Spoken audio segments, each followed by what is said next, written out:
All right, well, we are in week 13. And so in our reading this week, we're going to be exiting the book of 1 Kings and starting into 2 Kings.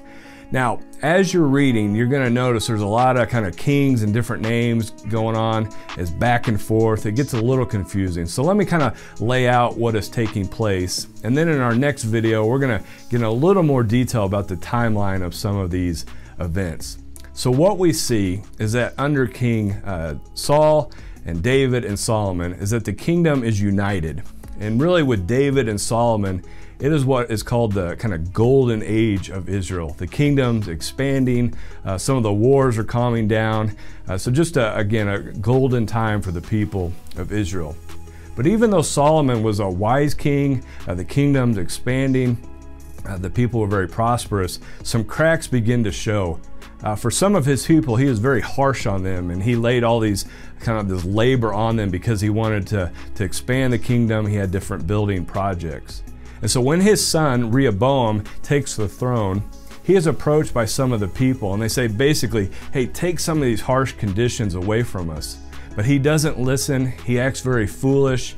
He listens not to the counsel of some of the older guys in his group, but to young men. And again, he acts foolishly. And so the kingdom actually splits.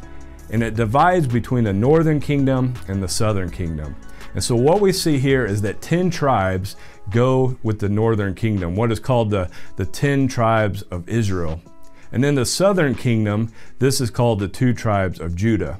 Now, before in our reading, it was typically, the people of Israel. That's how it was phrased. But what you're going to see in 1 Kings and 2 Kings is that it's this northern kingdom is called Israel, and the southern kingdom is Judah. So that you'll see this going back and forth when the different kings are talked about. Now, 1 and 2 Kings is obviously talking about the kings and their kind of center stage. But in this time period, we also see some prophets begin to take prominence. So as we get to the end of the Old Testament, some of the prophets, the major prophets, the minor prophets, some of these guys, they are speaking right into this time period. But we also see 2 prophets kind of rise up, if you will, and that is Elijah and Elisha. Okay, so Elijah and Elisha. Now Elijah, he's kind of this very unique guy. He dressed kind of funny. He's out in the wilderness. In many ways, he is like John the Baptist. When some people see John the Baptist later, they think Elijah has come. Now, one of the stories with Elijah is he has this confrontation with the prophets of Baal. Now, Baal is this Canaanite false god.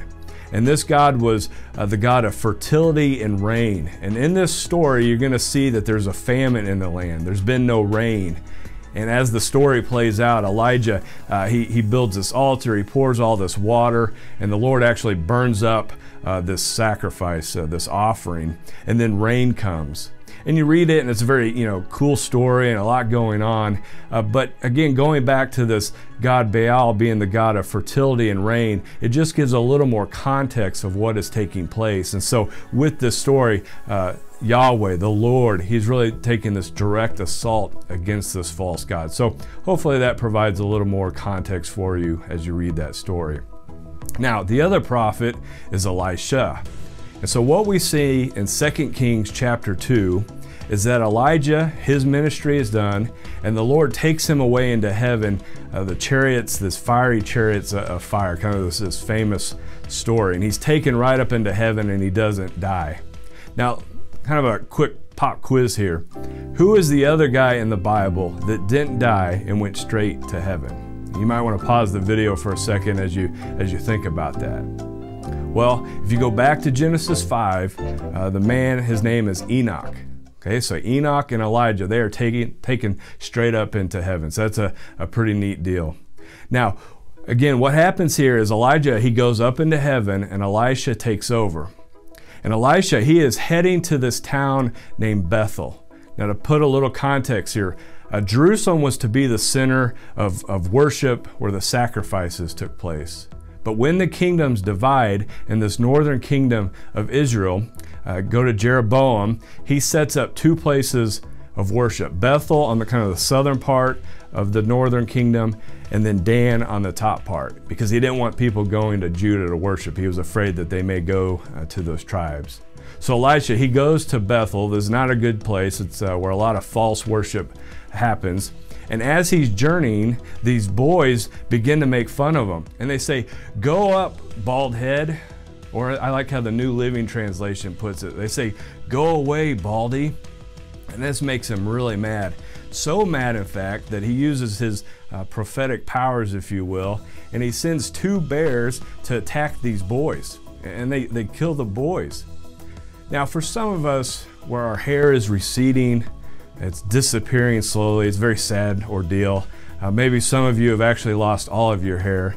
As you get to this story, you may say, "This is my life passage. These are my life verses." But hold on, there's a little more going on here than just Elisha getting ticked off because they made fun of his bald head. So what we see, and many commentators make reference to this, is that these young boys are actually young men. So they might have been teenagers right around the age of 20. So they knew what they were doing. The other thing, when they say get up or rise up, they are talking about really pointing to what happened to Elijah, where he was taken up into heaven. Now you may say, "Well, that sounds great," but they don't mean it in a positive way. What they're saying is, get out of here. We don't want you around. You're the man of God. We want you gone because we like the false gods. We like this worship that we're doing. We don't want to worship the true God. The other thing with Elisha is he is continually called the man of God or the prophet of God. And so when they are ridiculing him, they are in fact ridiculing God. So a very serious offense.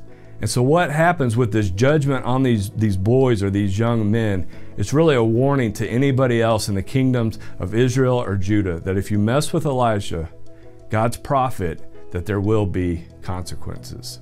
Now, again, kind of going back to the intro, there's a lot going on with these 2 books. There's a lot of names getting thrown around. There's different places.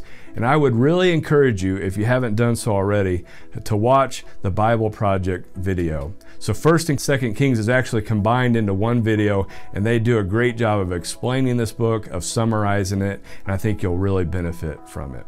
Well, wishing you the best, praying for you, and we'll see you next time.